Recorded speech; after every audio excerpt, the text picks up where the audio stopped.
پاک پروردگار کے بابرکت نام سے شروع کرتا ہوں جو دلوں کے راز خوب جانتا ہے۔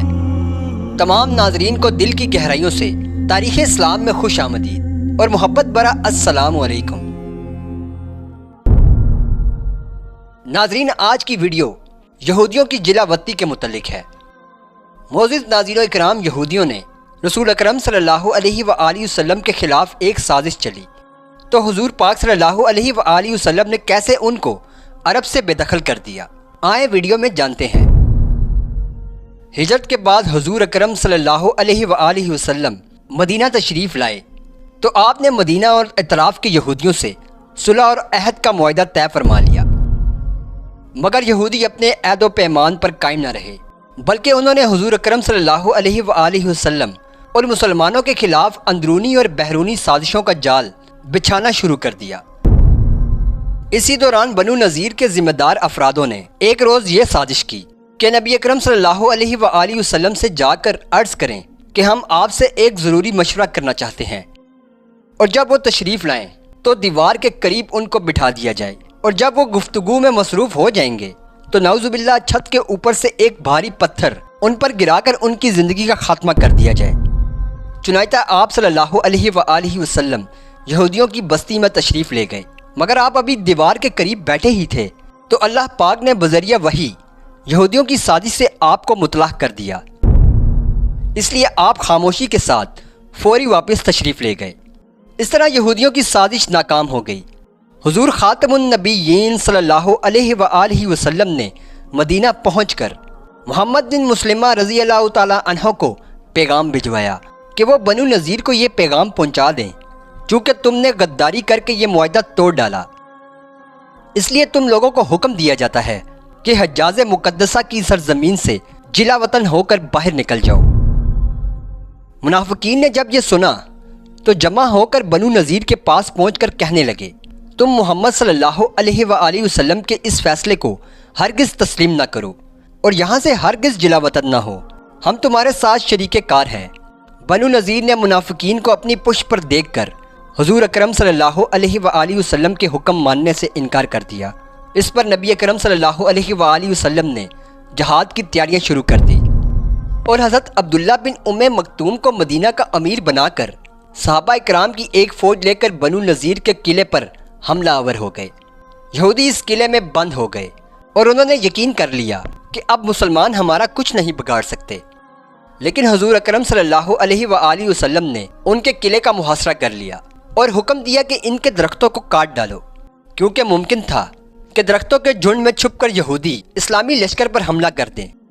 ان حالات کو دیکھ کر بنو نذیر پر ایسا روب بیٹھ گیا اور اس قدر خوف طاری ہو گیا کہ وہ لرز اٹھے، اور ان کو منافقین کی طرف سے بھی مایوسی اور رسوائی کے سوا کچھ نہ آیا۔ آخر کار یہودیوں نے مایوس ہو کر درخواست کی کہ ہم لوگوں کو جلا وطن ہونے کا موقع دیا جائے۔ چنانچہ ان لوگوں کو اجازت دے دی گئی۔ سامان جنگ کے علاوہ جس قدر سامان اونٹوں پر لاد کر لے جایا جا سکتا ہے لے جائیں۔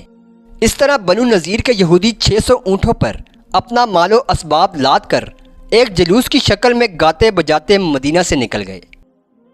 کچھ یہودی خیبر چلے گئے اور زیادہ تر یہودی ملک شام جا کر عزرات اور ارحا میں آباد ہو گئے، اور چلتے وقت یہودیوں نے اپنے مکانوں کو گرا کر برباد کر دیا تاکہ مسلمان ان مکانوں سے فائدہ نہ اٹھا سکیں۔ اللہ تعالیٰ نے یہودیوں کے جلا وطنی کا ذکر قرآن مجید فرقان حمید کی سورہ حشر میں کچھ اس طرح سے بیان فرمایا ہے، جس کا ترجمہ ہے، وہی ہے جس نے ان کافر کتابیوں کو ان کے گھروں سے نکالا، ان سے پہلے حشر کے لیے تمہیں گمان نہ تھا کہ وہ نکلیں گے، اور وہ سمجھتے تھے کہ ان کے قلعے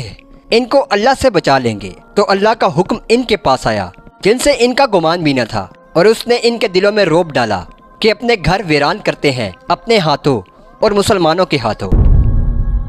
پیارے دوستو، یہودیوں کی قوم اپنی روایتی حسد و بغض اور اپنی روایتی منافقت میں ہمیشہ سے مشہور ہے، خاص کر غداری اور بدعہدی تو ان کا قومی خاصہ ہے۔ ان کے علاوہ ان بدبختوں کا ظلم بھی ضرب المثل ہے، یہاں تک کہ ان لوگوں نے بہت سے انبیاء اکرام کو بھی قتل کیا ہے، حالانکہ ان بدبختوں کو یہ اعتراف تھا کہ ہم ان کو ناحق قتل کر رہے ہیں۔ اللہ تعالیٰ نے ان کی بدبختیوں اور عہد شکنیوں کا ذکر قرآن مجید فرقان حمید نے بار بار کیا ہے، اور مسلمانوں کو تنبیہ فرمایا ہے کہ یہودیوں کے عہد و پیمان پر کبھی بھی مسلمانوں کو بھروسہ نہیں کرنا چاہیے اور ہمیشہ ان بدبختوں کی مکاریوں سے ہوشیار رہنا چاہیے۔ زمانہ دراز سے منافقت آج بھی ان میں موجود ہے، جیسا کہ اس دور میں دیکھا جا سکتا ہے۔ یہ لوگ آج کل اسرائیل میں اصل بانہ حکومت بنا کر فلسطینی عربوں کے ساتھ کیا کر رہے ہیں، اور امریکہ کا یہودی کس طرح ان کی بدعہدیوں پر اترا رہے ہیں اور اسرائیلی حکومت کا حوصلہ بڑھا رہے ہیں۔ حالانکہ پوری دنیا اسرائیل اور امریکہ پر لعن طعن اور برا بھلا کہہ رہی ہے، مگر ان بے ایمان بے حیاؤں کی شرم و حیا اس طرح غرق ہو گئی ہے، ان بدبختوں کو اس کا کوئی احساس نہیں ہے۔ فلسطین تو ظاہر ہے امریکہ جیسی طاقت کا مقابلہ نہیں کر سکتا ہے، مگر ہم نا امید نہیں ہیں، قرآنی وعدوں پر پر امید ہے۔ انشاءاللہ ان لوگوں کو عذاب الہی ضرور ہلاک و برباد کرے گا۔ امید کرتا ہوں آپ کو ویڈیو پسند آئی ہوگی۔ ویڈیو پسند آنے کی صورت میں لائک، شیئر اور کمنٹ لازمی کیجیے گا۔ ملتے ہیں آپ سے اگلی ویڈیو میں، اس امید کے ساتھ کہ آپ اپنا بہت خیال رکھیں، ہنستے رہیں اور مسکراتے رہیں۔ وآخر دعوانا والحمد للہ رب العالمین۔